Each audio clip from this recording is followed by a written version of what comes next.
James, episode 24. After today's episode, I'm convinced we're living in a simulation. Well, I'm not quite sure about that, although Elon Musk does think that. That was pretty bizarre slash awesome. So we just interviewed the most influential meme account in marketing and ad tech, a guy or girl, we truly don't know, called Ad Tech God. And aside from it being bizarre that this person changed their voice and we couldn't see them on video, just a delightful person and seems like really, really well intentioned.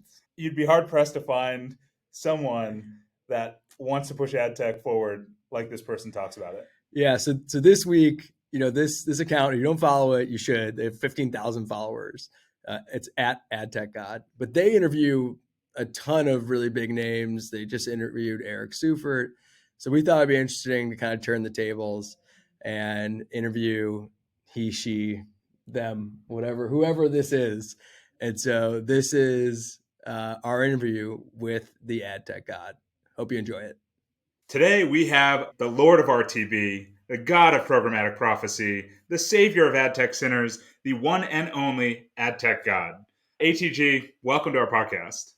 Thanks, guys, for having me. I'm really excited about doing this podcast today. So it's been great meeting you, Daniel and James, before the call. So this is going to be a great experience. Likewise, and for anyone listening, this is literally a voice from the sky coming down talking to us. We don't know who this is. We don't see a face. It is just this deep deity voice that we're all hearing. But why don't we kick it off, and why don't you tell us a little bit about your origin story, where you came from, how Ad Tech God came to be? It's a pretty easy story. 2020, we had something called a pandemic. We found ourselves locked up at home with a lot of free time. Free time meaning all day and night, pretty much at home. And I've always been super active on Twitter, X, as we call it now. But I was always hesitant to speak my opinion on particular topics. I think you find the dominant, influencers on LinkedIn, which vary from the influencers on Twitter. And I never felt that I was comfortable enough to comment or give my true opinion of things. So I was a passive kind of reader. I would like or share, but I never really took part in the conversation. One day I saw the account, I think he's called like Twitter God or something. And I loved it. I was like, this is amazing. This guy posts like he's God all the time. Super catchy image. He shuns people. He speaks the truth. It's an amazing kind of parody kind of account. I'm like, man, we need that for ad tech, and I would be so comfortable doing it. So I jumped in, and people like Matt Barish right away was like, I don't know who you are, buddy, but here's a little boost.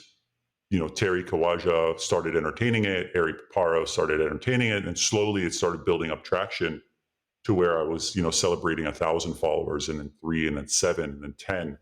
And, it just caught on over the years. So it's been fun. That's amazing. Well, also just kind of funny, given that Daniel and James are both biblical names. I feel like we really are in the presence of greatness. In terms of building it, I mean, did you find it's funny? We've started obviously doing this podcast, and we've tried to be more active on social media, but like we've almost had to like force ourselves to just be like, every week we're going to record a podcast, or like we got to just like put out these posts. Like, did it start like that, or is it more like you just had an idea and you're like, I'm saying it, like I can do this now? No, it just started with, in the evening time when the house is a little bit more quiet and we're done doing what we have to do as, parents and as workers, I would just pick up my phone and start tweeting. And I started finding myself getting a little bit more, I guess, controversial. I feel very comfortable asking questions I know the answer to, but I know that people differ in their opinions, and that creates a lot of interaction with the posts. And so as I started doing, better and better posts, I started throwing out memes out there because I saw DigiChad. I'm like, man, this guy is insane. He's got like 100,000 followers. I said, that's kind of fun. Like, maybe I'll get a little edgy on the memes, but I suck. Like, I'm just not good at it. Let me just stick to asking questions that we all know the answer to and may disagree. And that seems to be the route. So it's really not work. I don't schedule anything. I really don't. Not one post has ever been pre-scheduled or thought about. I don't have an agenda with what I'm posting. I have no real long-term goal with this other than I'm just riding the wave, seeing where Yeah, it goes. it's awesome. I mean, like sincerely, actually, like thank you for doing it. It was like actually kind of inspiring to us that we could do this. Just seeing people in like what is like a niche community, like the fact that there is an audience for it is encouraging. I mean, you have like 15,000 followers, crazy. So thank you for doing it. Of course, it's been fun. Yeah, and we talked a little bit before we even started recording, but the content you put out, like you said, it is not just kind of garbage content or kind of silly questions or poking fun at people or things in the industry. I mean, you're actually talking about real topics, divisive topics, things that people have strong opinions about. And so I imagine it could have been easy to go kind of the funny, let's just poke fun at ad tech. This isn't rocket science kind of direction, but you chose a much more intellectually stimulating direction. So like what was that choice like, and what have you seen come from that? I think it started probably by seeing a lot of LinkedIn press releases, and it gets a little stale. And this happened a few years ago where I read a press release, and then 2 or 3 weeks later, another company released something that was almost identical to it. And they're like, industry leading, we're ready to rock and roll. Nobody's going to be able to do this but us. Like, somebody just said the same thing 2 weeks ago. Like, this is getting a little stale. And so I think on my end that kind of sparked the, okay, we're solving for problems that we are all fully aware of. We know it, right? We know fragmentation is a problem. We know measurement is getting resolved, but it's still a problem. We know frequency capping is a problem. We know competitive separation in connected TV is a problem, but they're all being solved and everybody talks about it all the time. The question is what are the topics that we're not talking about? And what are the competitive advantages of companies who dominate and lead the industry in one direction, and those who do not dominate and are smaller in the industry but don't have a voice to share what product they're bringing to the market. And that's why, if you notice, I post a lot of what smaller startups do and kind of mid-sized companies do. I don't necessarily post what the big companies are doing. The reason for it is they have the money to throw at the market to promote their products. The mid-sized companies might not. And I feel like that is where they need a bigger boost and a voice to just get their name out into the market. Yeah, makes a ton of sense. I guess thinking of like talking about the big companies, one thing that we talk a lot about internally and then on the podcast is just sort of the tension between like the walled gardens and sort of the open web. And we kind of think of ourselves as like walled garden guys, and a lot of the stuff that you post on, at least I feel like touches more. I don't know if it's a fair assumption, but more on like the RTB and the programmatic side. Do Right. you have like love to know kind of just like the ad tech god like point of view on like which of those paths, if any, is better, or like which one do you kind of like fall like, on the side of? Great question. I have mixed feelings about it. In one aspect, if I look at the walled gardens that exist today, the big social media platforms, the Rokus of the world, you you think to yourself, if I was in that position, how would I benefit from the data that I collect, the audience that I have to maximize revenue and still kind of drive those KPIs for marketers?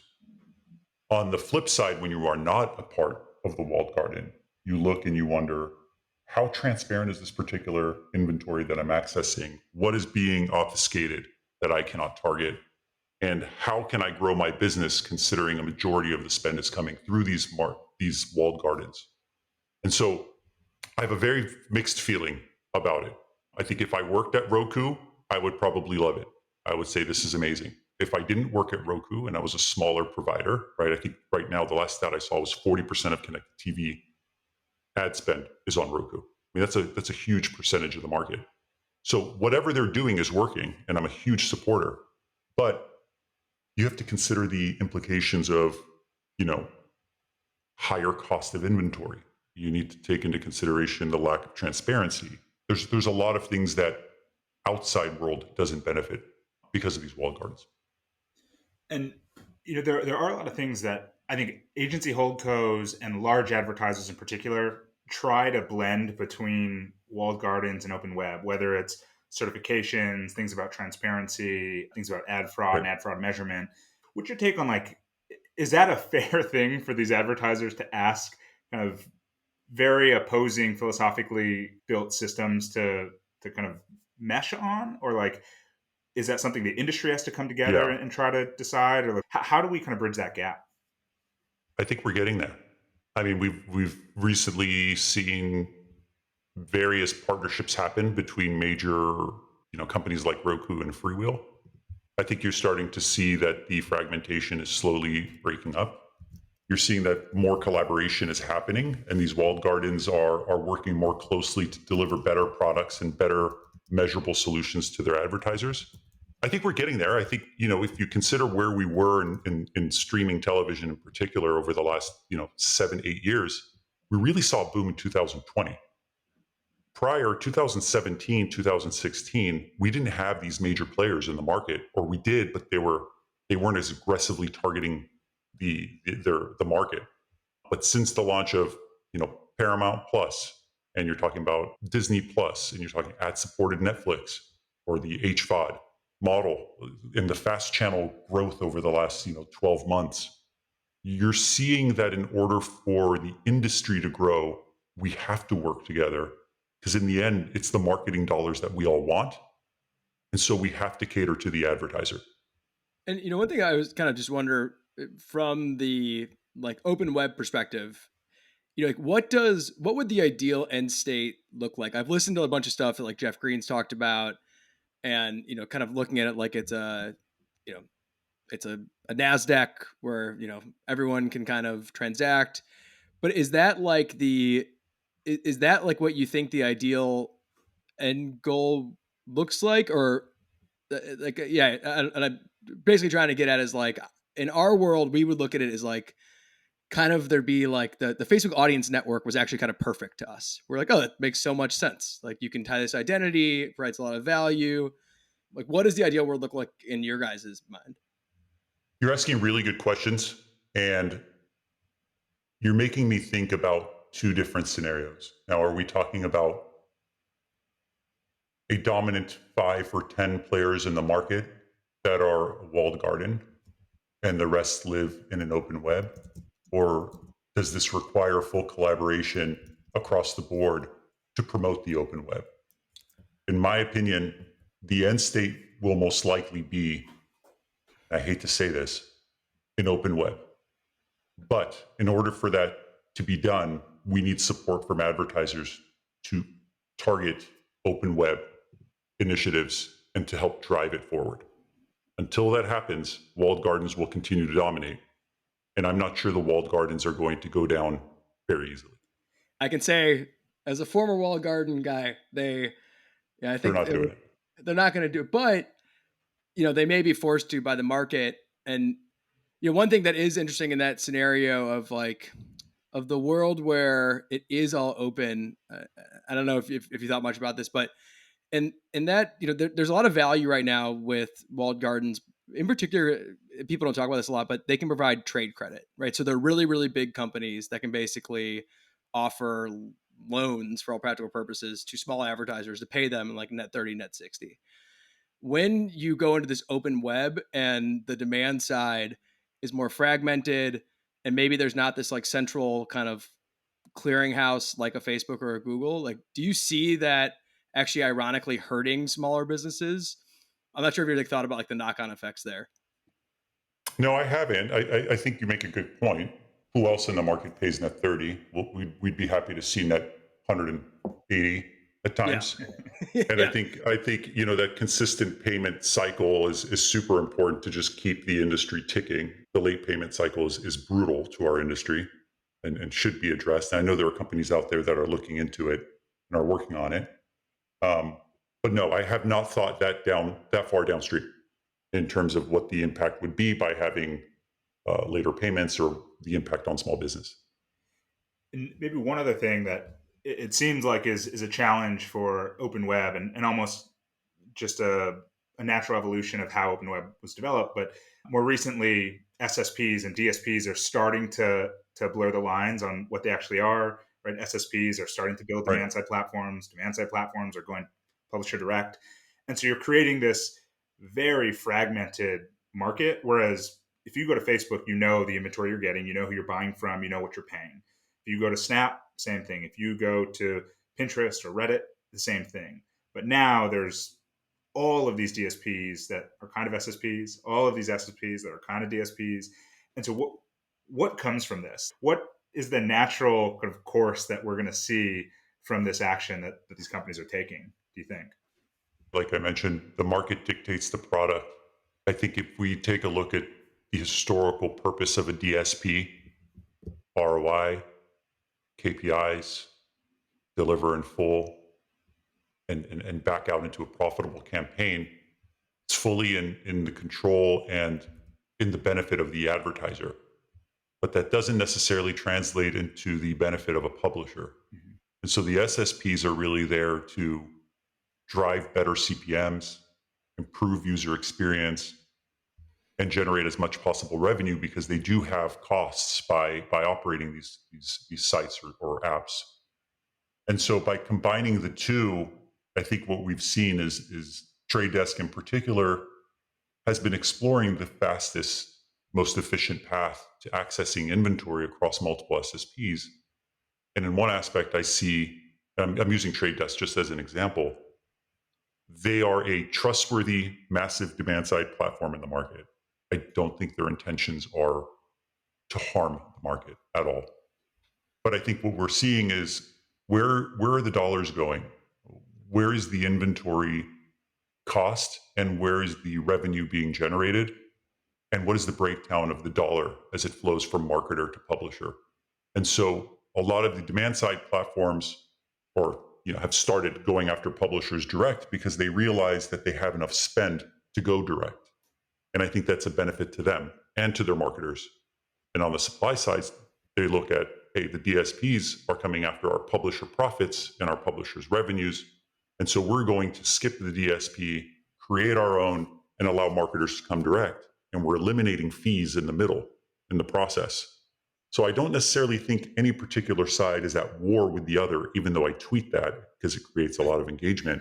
I think the reality is everybody's trying to squeeze as much performance as they can. And sometimes you have to blend the two. Yeah. And creating a powerful DSP while having an SSP that generates revenue for your publisher is really a benefit to everybody. Mm-hmm. But we have to see how it shakes out over time. Like this is a pretty aggressive change in the market that's catching traction over the last few years. You've seen sort of, I think, more on the ad tech side than most people based on just the tweets that we see that you talk about and sort of the context that you have. Have you seen a period of like such just kind of not confusion but just evolution then that is similar to where we are now, like given to your point the end result may be like a huge DSP and a what we now think of as a huge SSP both being the DSPs and competing with each other? Like, have you ever seen a moment like this where it was just kind of so unclear? No, not in my experience, but I do think with the fall of multiple SSPs that have shut down over the last few years, right? Let's say EMX is one, and with the loss of a major DSP like MediaMath as a DSP on the DSP side, I think you look at the vacuum that it creates for competition. So MediaMath was a DSP that has been operating for years, had a relatively large size number of clients that utilize that platform. They were now faced with a very limited selection of DSPs in the market that could potentially support their business. And so when they look at DSPs as an option in the future, there are really very minimal options for them to move to. And so that creates a lot more power on the demand side platform, right? On the demand side platform market, right? Who are the major players in the market? We know them. It's probably one handful that could support major enterprise type clients. And then on the supply side platform, a few of them have died out over the last few years. And you look at, well, who's remaining? Again, only a handful of supply side platforms. And so what's created is a lack of competition. And the dominant players really have a lot of control now as their competition dies out. So it's an industry trend, and I think we have to see where it all leads over the next 12 to 24 months. With new channels though, like connected TV, like HVOD or AVOD, retail media, does this open up an opportunity for new technology companies or maybe smaller players to start to compete more heavily with those new formats? Whereas a large company has to re-engineer some of its infrastructure or retool its team and its processes to be able to support this. Do you think this is an opportunity, or is this just another example of the trade desk and some of the bigger players just scooping up more market share? I think it's always an opportunity. I really don't ever think that there isn't an opportunity. I mean, look at me, I'm a meme account. I think there's always an opportunity in market to make things work. I really do. I look at things really positively, and for the most part, when I look at this industry, deprecation of the cookie creates a bunch of various companies that are looking to solve for the problem. The death of an SSP creates the opportunity for another SSP to capture more spend through these DSPs that were transactional, which means potentially more revenue, more profits, more growth. I I see this industry going through a little bit of a bumpy time, which we have been for the last 12 to 18 months. That being said, it's not over. I think as we see companies evolve, and a lot of the people who are out of work right now are really spinning up some great ideas, but they're early stage. Someone that was laid off a year ago is not ready to go to market with their product. But I could tell you, I know of at least 4 or 5 people that have been laid off and are engineers and are very familiar with ad tech that have started spinning up products. And they're starting to think about how they're going to market. And the products that they're coming up with and the solutions that they have are addressing the issues that they were aware of at their prior employer. So they're definitely targeting a market that they feel needs to be addressed. So I think we have a lot of opportunity over the next, year and a half or so to see a rebound and a growth of a lot of, small to mid-size startups. Yeah, along those lines of smaller companies, I guess two questions. One, have you ever thought about starting an ad tech god venture fund or like a DAO, or that could be, or maybe, and then, and if I'm just curious if you ever have, But because it could be really I had interesting. this And then, convo yesterday. yeah, Yeah, I had this conversation yesterday.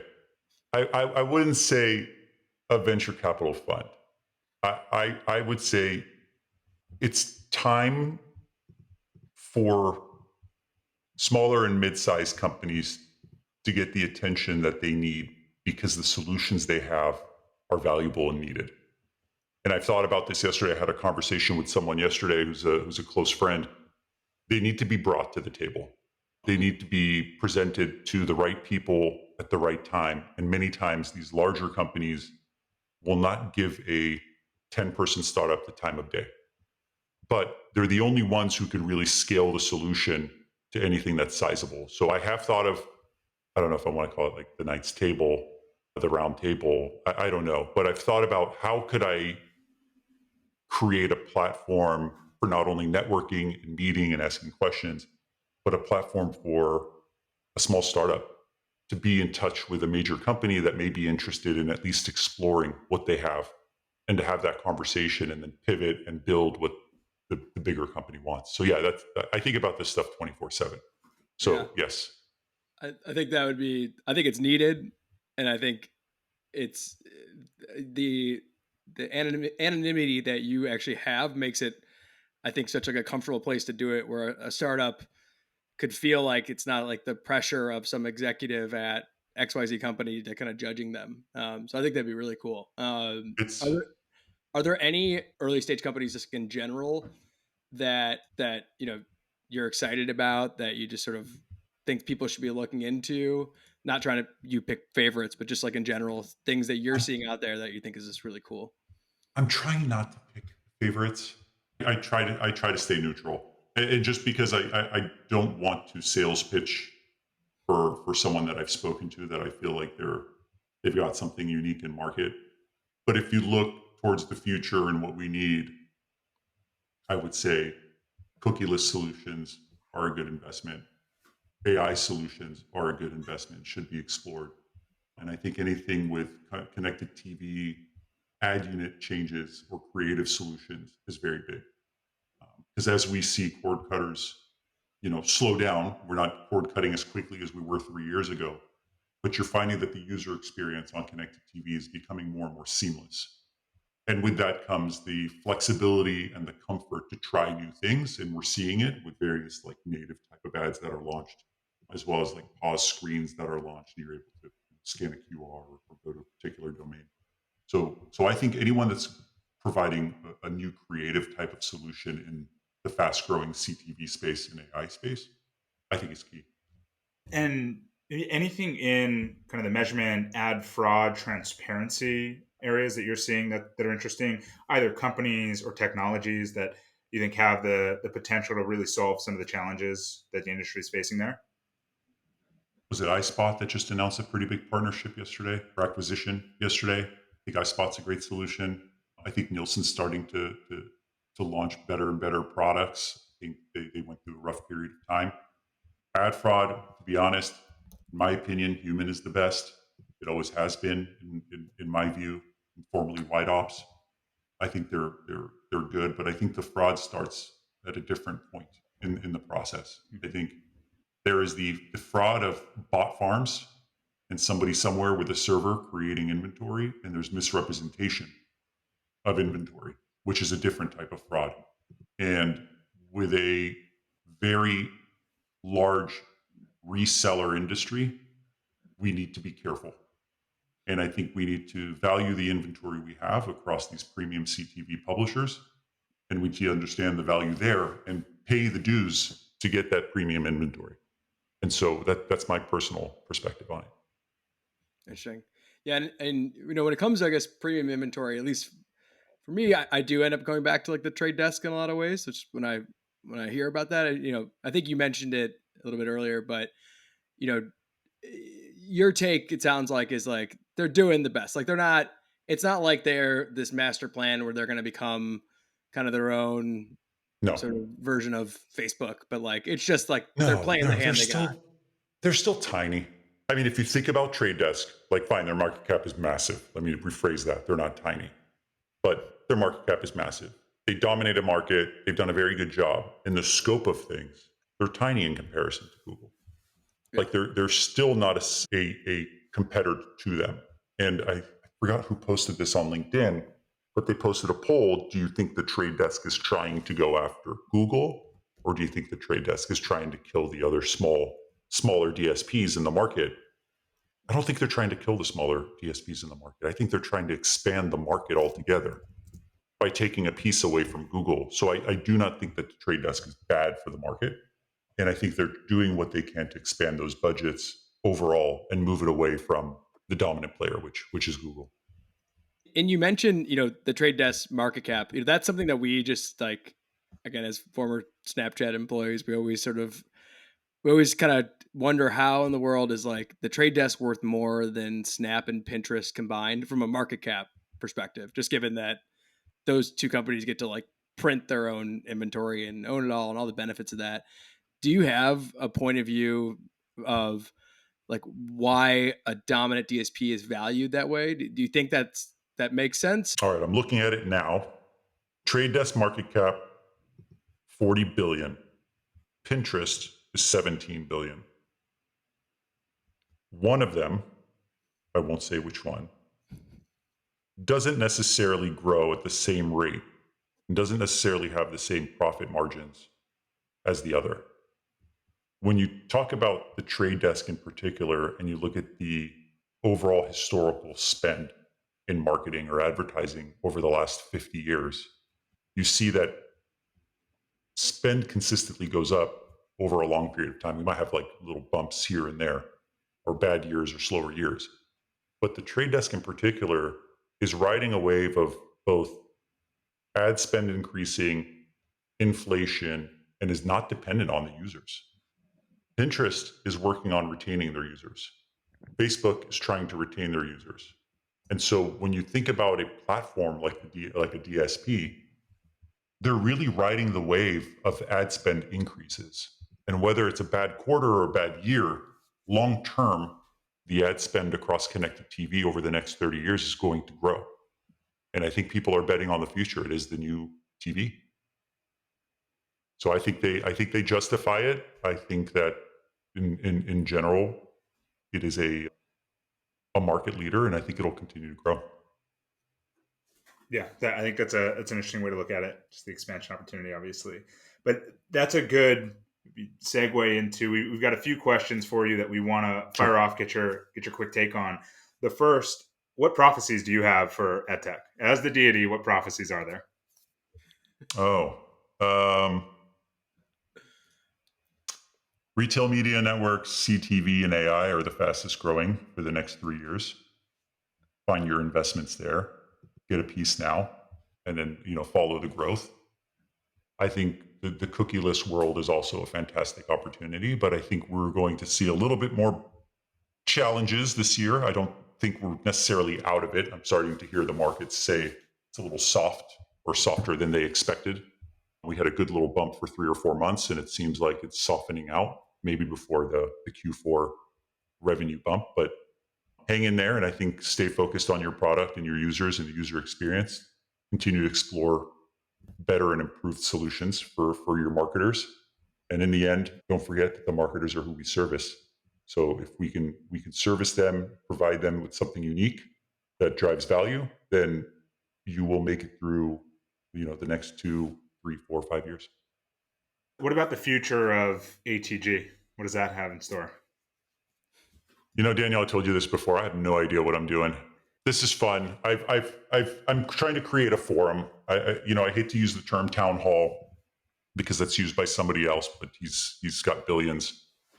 I want to create a comfortable space for people who work in the industry to talk, to exchange numbers, to have conversations, to ask dumb questions, to educate each other, and to strike deals. So that is, I think, at a core focus, what I'm trying to do is just create a network of industry people that are there to help each other. We'll see. We'll see where it goes. I launched the Slack channel, and overnight it was 500 people, to the point where Slack killed the link. So now I need to send a new link every 24 hours before it resets. So that was incredible. Turned into sponsorship opportunities, which is also incredible. I realize I don't have a bank account, so I got to do that somehow. So as I'm kind of turning this to an open forum, it's really just to help people out. I just want people to network, get better jobs, and really fill the gap in their knowledge in the least embarrassing way. People should be comfortable with asking questions to friends, colleagues, competitors. I love that. I think we said it a number of times on this podcast already today, but what you're doing is truly the Lord's work. Yeah, So, Daniel, I'm not getting rich, that's for sure. But yeah, it's fun. It's fun. It's amazing. I like helping people out. It's just something. It's just the way I live my life. So that's just how I like to and so do then, things. where can listeners follow you, and then where can sponsors get in touch if they want to sponsor a Slack channel or help move this forward? I'm on LinkedIn. I'm on X. I'm on Instagram. I don't use Reddit. I really don't even know how to use it. But generally, they can join the Slack channel, or they can just message me on LinkedIn, and we can set up a call, and we can discuss the opportunities there. And it's again not a sales pitch tool for brands or companies. It's really just to create a forum to where they are industry experts and they can assist. That's great. We'll put all of that in the show notes. If people haven't joined the Slack channel, James and I are in there. People should definitely join. I mean, right now I see Awesome. all 500 plus. But anyway, ATG, thank you so much for coming on today. This has been great. Yeah, thank you guys. I really appreciate it. All right, man. Thank you. Before you go, we need your help. If you enjoyed this week's episode of Taking Inventory, then subscribe or rate wherever you listen to the podcast. And while you're at it, please share this episode or your favorite episode with a friend. We'll be back next week with another episode of Taking Inventory. See you then.